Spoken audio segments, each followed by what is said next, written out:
Hello everybody. आज की video फिर वही एसएससी एमटीएस की प्रैक्टिस सेट पेपर 1 इंग्लिश का केवल पार्ट सेकंड है। फर्स्ट पार्ट में पहले बना चुका हूं और एक बात मैं पहले बता चुका हूं, ये प्रैक्टिस सेट पेपर मैंने खुद नहीं बनाया, दिशा पब्लिकेशन की बुक है उसमें से मैंने पढ़ा, मुझे अच्छा लगा तो मैंने यहाँ इसको आपको एक्सप्लेन कर रहा हूँ। पार्ट पहले 1 कर चुका हूँ, पार्ट सेकेंड यहाँ है। चलिए शुरू करते हैं।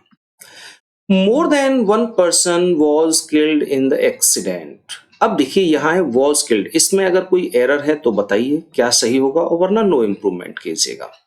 वॉज लगा है, इसका मतलब है सब्जेक्ट सिंगुलर होना चाहिए। अब आप यहां देख के कंफ्यूज हो सकते हैं, बोले वन पर्सन, हाँ ठीक है, बोले सिंगुलर है, लेकिन कह क्या रहा है मोर देन वन पर्सन, एक से ज्यादा व्यक्ति एक्सीडेंट में मारे गए।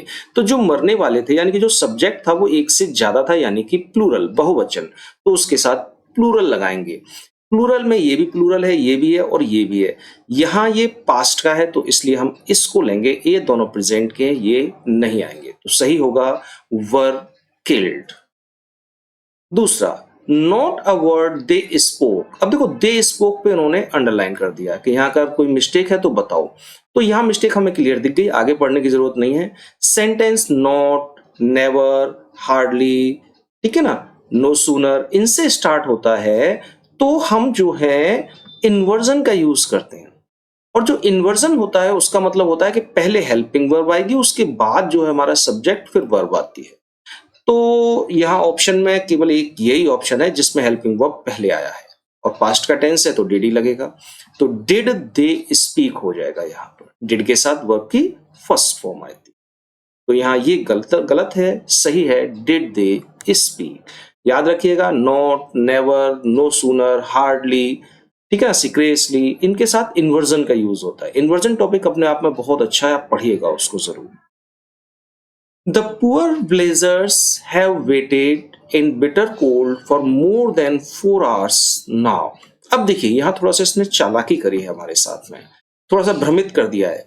अब देखो यहाँ लगा है फॉर और यहाँ लगा है 4 hours, यानी कि सिंस और फॉर के बाद टाइम, बीच में मोर देन और दे दिया, जिससे हमें ये दोनों अलग अलग लगे और हम रिलेट ना कर पाए कि सिंस फॉर प्लस टाइम यानी कि परफेक्ट कंटिन्यूअस का टेंस बनेगा। ये अब परफेक्ट कॉन्टिन्यूअस का बनेगा तो ये तो पास्ट परफेक्ट में बनाया है, परफेक्ट कॉन्टिन्यूअस में बीन आता है, इसमें बीन आया है, इसमें भी बीन आया है, यहां नहीं आया, ये नो इंप्रूवमेंट है। यानी कि इन दोनों में से कोई एक सब्जेक्ट है, पुअर ब्लेजर्स प्लूरल, तो प्लूरल वाला आएगा हैव बीन वेटिंग। ओके, अब देखिए अगर इसमें कोई मिस्टेक है तो बताइए कि A part, B part, C part या डी पार्ट, जो भी है नहीं है तो फिर डी होगा हमारा। He went to England to work as a doctor, but returned as he could not endure the weather there. No error.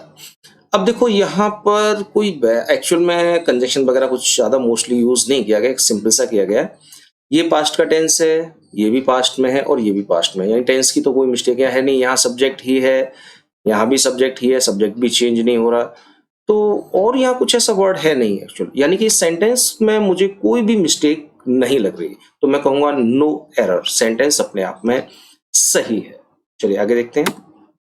C inquired whether anyone seen her baby, no error. अब देखो यहाँ verb है scene, अब scene है तो इसका मतलब ये है परफेक्ट टेंस, और अगर ये परफेक्ट है तो हर परफेक्ट में हेल्पिंग वर्ब जरूर आती है, लेकिन यहाँ कोई हेल्पिंग वर्ब है ही नहीं, इसका मतलब यही मिस्टेक है हमारी। तो यहाँ कोई सा भी परफेक्ट होगा तो हेल्पिंग वर्ब तो लगेगी, कोई सा भी परफेक्ट टेंस बने, और वो हमें यहाँ दे नहीं सकता।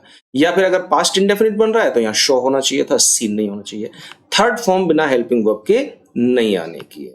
ओके, चलिए वर्ब की बात कर रहा हूं। Okay, When I went outdoor, I found frost everywhere, no error. देखो यहाँ जो एरर है वो यहाँ है आउटडोर। दो वर्ड होते हैं आउटडोर और आउटडोर्स, पहले इनमें डिफरेंस समझ लीजिए। देखो एक होता है आउटडोर जो हमारा एडजेक्टिव है, और एक होता है हमारा आउटडोर्स जो हमारा एडवर्ब है। ठीक है, एक सेंटेंस लिखता हूं मैं, I plan a outdoor stadium near my place. अब यहाँ आउटडोर आया है और इसके बाद है स्टेडियम, यानी कि स्टेडियम हमारा नाउन है। नाउन के आगे हमेशा एडजेक्टिव आता है और आउटडोर हमारा एडजेक्टिव है, यहां ये बिल्कुल सही है। अगर बात यहां की जाए तो आउटडोर के बाद कोई नाउन नहीं है, तो ये एडजेक्टिव नहीं है। चलिए नाउन नहीं है तो प्रोनाउन तो है आई, लेकिन प्रोनाउन को ये क्वालिफाई नहीं कर रहा, यानी कि उसकी विशेषता नहीं बता रहा। आउटडोर किसकी विशेषता बता रहा है? वर्ब की, और जो वर्ब की विशेषता बताता है वो एडवर्ब होता है, एडजेक्टिव नहीं। और अगर ये एडवर्ब है तो फिर इसे होना चाहिए था आउटडोर्स। तो यहाँ जो मिस्टेक है वो है व्हेन आई वेंट आउटडोर्स, न कि आउटडोर। तो ठीक है, अंदर समझ लीजिए, आउटडोर एडजेक्टिव है और आउटडोर्स एडवर्ब है। चलिए, वर्ड इंस्क्राइब्ड ऑन टॉम, गुंबद पर जो लिखा रहता है उसे क्या कहते हैं? उसे कहते हैं एपिटैफ। एपिटैफ। वन हु ईट्स एवरीथिंग, सब कुछ खा जाए, ओमनीवोरस। ओमनीवोरस, देखो जहां ओमनी लग जाए वहां सर्व आ जाता है हमेशा। अब जैसे यहां भी लगा है ओमनीसेंट, तो यहां कहते हैं सर्वज्ञानी, जिसको सारा ज्ञान हो। ठीक है ना। इरिटेबल का मतलब होता है चिड़चिड़ा, और ग्लूटन का मतलब होता है पिटू। पिटू का मतलब ठूस ठूस के खाने वाला, भुक्कड़ जिसे हम कहते हैं नॉर्मल ही। चलिए, तो यहाँ सब कुछ जो खाता है वो होता है ओमनीवेरियस। मेलाफाइट केस इज, अब देखो एक्चुअल में ये जो नाम है ना मेलाफाइट, ये जो केस वगैरह होते हैं ना जो कोर्ट में लड़े जाते हैं, तो वहां मेलाफाइट केस बोला जाता है। किसको बोला जाता है मेलाफाइट?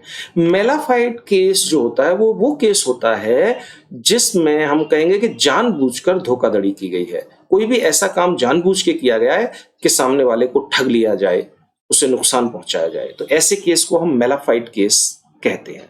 तो इसका होगा विच इज अंडरटेकन, जो लिया गया है इन अ बैड फेथ, एक बुरे विश्वास के साथ में। आदमी ने उससे किसी को अपने विश्वास में ले लिया और फिर उसके साथ धोखाधड़ी कर दी, तो वो मेलाफाइट कहलाए। ओके, तो यहां सेकंड वाला सही है। Governed bye a sense of duty, जो ड्यूटी के द्वारा गवर्न हो, यानी कि मेरा ये कर्तव्य है और मैं इस काम को करूंगा, तो उसे हम क्या कहेंगे? तो देखो, जब आदमी ये कहता है ना ये तो मेरा कर्तव्य है भाई, मैं इसको कर रहा हूं, यानी कि वो अपना काम बिल्कुल ईमानदारी से कर रहा है, रिश्वत नहीं चाहिए उसे काम करने के लिए, वो बिल्कुल ईमानदारी से सही को सही बता रहा है, गलत को गलत बता रहा है। ऐसा नहीं है कि पैसे लेके रिश्वत लेके गलत को सही बता दे, सही को गलत बता दे, नहीं। तो वो बिल्कुल ईमानदारी से काम कर रहा है, और यहाँ ईमानदारी है कॉन्सेंटियस। तो ये स्पेलिंग सही है, कॉन्सेंटियस। डिपोजिटरी, डिपोजिटरी का मतलब जहां डिपोजिट से बना है, डिपोजिटरी, डिपोजिट करना, जमा करना, तो डिपोजिटरी जहां जमा हो जाए, ये नाउन हो गया। Where state records and documents are preserved, सुरक्षित रखना, तो जहां स्टेट के रिकॉर्ड्स और डॉक्यूमेंट्स को सुरक्षित रखा जाता है, जमा किया जाता है, उस चीज को हम क्या कहते हैं? उस चीज को हम कहते हैं आर्चिव। लाइब्रेरी होती है जहां बुक्स रखी जाती हैं, म्यूजियम आप लोग जानते हैं पुरानी चीजें रखी जाती हैं, और एम्पोरियम होती है वो जगह जहां बिक्री के लिए कोई चीज रखी जाए, वो एम्पोरियम कहलाता है, तो उसे हम कहते हैं आर्चिव। आगे देखें, that which is no longer fashionable or in use, यानी कि वो चीज जो बहुत लंबी सा टाइम से, बहुत पुराने समय से, काफी टाइम हो गया उसको, अब फैशन में नहीं है, और इन यूज या प्रयोग नहीं करते, ठीक है, तो उसको हम कहते हैं एंशिएंट, प्राचीन। ओल्ड, ओल्ड तो देखो पुराना भी हो सकता है लेकिन यूज हो सकता है, ठीक है ना। अनयूज्ड भाई नया भी हो सकता है, भले हमने छोड़ दिया, काम नहीं करते भाई, नई नई गाड़ी हमारे पास खड़ी है, हम उसे यूज नहीं कर रहे, खड़ी है बस, तो अनयूज्ड भी नहीं हो सकता। और जो ऑब्सोलेट होता है, ऑब्सोलेट होता है वो उस लॉ को बोलते हैं जो अब यूज में नहीं है, ऐसा लॉ जो अब यूज में नहीं है, एब्सोलेट कहा जाता है उसको, एब्सोलेट, ठीक है। तो यहां ऑप्शन होगा सही हमारा एंशिएंट, प्राचीन। चलिए साहब, अब देखिए इसमें से आपको यहाँ कुछ नंबर दिए गए हैं और उन नंबर के 4-4 ऑप्शन दिए गए हैं, आपको बताना है कौन सा ऑप्शन यहाँ सही होगा, ठीक है ना, क्लोज टेस्ट जिसे बोल देते हैं हम लोग। लाइफ इज एन नंबर 1, अब इनमें से कुछ ना कुछ एक स्पेलिंग यहाँ आएगी, series of challenge and opportunities to be seized. जीवन क्या है? उन्होंने बताया कि जीवन चैलेंज की सीरीज। अब देखो कोई चीज अगर चैलेंज है तो सिंपल से उसमें एक्साइटमेंट होगा, तो यहां हम कहेंगे exciting series of challenge and opportunities to be seized. You have to plan for exercising the right career choice and, और सेकेंड नंबर पे अब इनमें से कुछ ना कुछ आएगा, द राइट अपॉर्चुनिटी। अब कहते हैं सही अपॉर्चुनिटी, अब ये कह रहे हैं कैचिंग। देखो जो कैच होता है ना, बात तो यहाँ कह रहा है कि सही अवसर पकड़ो, लेकिन जो कैच होता है वो फिजिकली होता है। आपने किसी का हाथ पकड़ लिया तो वो कैच हो गया, आपने लट्ठा पकड़ लिया कैच हो गया, डंडा पकड़ लिया कैच हो गया, बॉल पकड़ ली कैच हो गया। फिजिकली पकड़ेंगे तो कैच है, लेकिन अवसर जो है वो फिजिकली पकड़ में नहीं आता, तो उसके लिए हम बोलते हैं ग्रैब, तो ग्रेविंग आएगा यहाँ, ग्रेविंग द राइट अपॉर्चुनिटी। तीसरा प्लांट थर्ड नंबर पे अब इनमें से है। अब देखो प्लांट में देरी हो सकती है, डिले हो सकता है, मैं मानता हूँ, लेकिन वो कह रहा है प्लांट डिले, प्लांट डिले हो जाए, प्लांट में देरी, rather than a hasty decision, जल्दबाजी के निर्णय, तो यहाँ इसका कोई सेंस नहीं आता। हिंड्रेंस विरोध होता है, एप्लीकेशन एप्लीकेशन होती है जो जानते हैं आप लोग देते हैं, तो प्लान मोस्टली एग्जीक्यूट किया जाता है, तो execution, plan execution rather than a hasty decision is है अब 4 नंबर पे है। अब कैसा है वो, डिजायरेबल है भाई, बिल्कुल सही समय पर निर्णय लेना एक डिजायरेबल होता है, तो यहां आएगा desirable as far as career is concern. You need to number 5 पे चेक, क्लासिफाई, डिवाइड या analyse, you need to check, check आएगा, चेक व्हाट ऑक्यूपेशनल ग्रुप, तो चेक करना है कि कौन सा ऑक्यूपेशनल ग्रुप है, तो यहाँ केवल चेक आएगा। क्लासिफाई का मतलब वर्ण होता है, डिवाइड का मतलब बांटना होता है, एनालाइज का मतलब उसकी थोड़ा संगणना करना, ऐसा कुछ कह सकते हैं, तो यहाँ चेक आएगा। अब यहाँ 6 में क्या कह रहा है, ऑक्यूपेशनल ग्रुप्स के साथ में क्या स्पेसिफिकेशन, उसका वर्णन होता है, तो वो तो नहीं है यहाँ पर। लिमिटेशन, लिमिटेशन भी नहीं आएगा क्योंकि ग्रुप की लिमिटेशन की कोई बात ही नहीं करी। क्वालिफिकेशन, ये हो सकता है क्वालिफिकेशन आ जाए, ऑक्यूपेशनल ग्रुप क्वालिफिकेशंस क्या है उसकी, एंड टाइप ऑफ ऑर्गेनाइजेशन, हाँ, और आइडेंटिफिकेशन माने पहचान, वो नहीं हो सकता, यहाँ ग्रुप्स की पहचान नहीं करनी है हमें, तो क्वालिफिकेशन बात आएगी यहाँ पर। आगे देखें, चलिए अब आपको प्ले टू द गैलरी का मीनिंग बताना है। प्ले टू द गैलरी का मतलब होता है कहते हैं ना बहुत तो ज्यादा बढ़ा चढ़ा के दिखा देना, तो लोग वाग उससे आकर्षित हो जाते हैं, प्ले टू द गैलरी कहलाता है। तो यहाँ इसका मतलब आएगा अटेम्प्ट टू अपील, अटेम्प्ट प्रयास करना, to appeal to popular taste, popular taste के लिए अपील का प्रयास करना, यानी कि आजकल जो ट्रेंड चल रहा है, आजकल जो फैशन चल रही है उसके लिए आकर्षित करना, तो वो कहलाता है play to the gallery. Since he knew what would happen, he should be left to straw in his own juice। अब इस फ्रेज का मतलब बताना है, straw in own juice, juice में स्ट्रॉ डालते हैं ना, हाँ, तो भाई इसका मतलब ये नहीं होगा मेक अ स्ट्रॉ, उबालना तो बिल्कुल भी नहीं। सफर इन हिज ओन जूस, अपने खुद के जूस में सफर करना, या जूस सफर का मतलब कष्ट सहना, जूस में कष्ट थोड़ी नहीं आता है। सफर फॉर हिज ओन एक्ट, ये है अपने खुद के एक्ट के लिए, काम के लिए कष्ट सहना, खुद ही कुछ ऐसा कर देना जिससे उसे मुसीबत मोल लेनी पड़ जाए, तो वो कहलाता है हमारा straw in his own juice, तो फोर्थ वाला हमारा यहाँ सही है। हाँ, direct direct I. Rajesh said I bought A car yesterday. अब 4 ऑप्शन है, इसमें से कौन सा सही इनडायरेक्ट है वो चेक करना है। एक्चुअली में क्या होता है, बच्चा बनाता है पहले इसको, देखो ऐसे करके बनाने की जरूरत नहीं कि इसकी जगह ये आएगा ये आएगा ये आएगा, फिर यहाँ आओगे तो भूल जाओगे, ना ना, टाइम वेस्ट ना करो। स्टार्टिंग राजेश हर जगह है, चारों में है, सेड का सेड ही रहेगा, चारों में है, ठीक है। कॉमा इन्वर्टेड कॉमा डॉट चारों में है, ओके।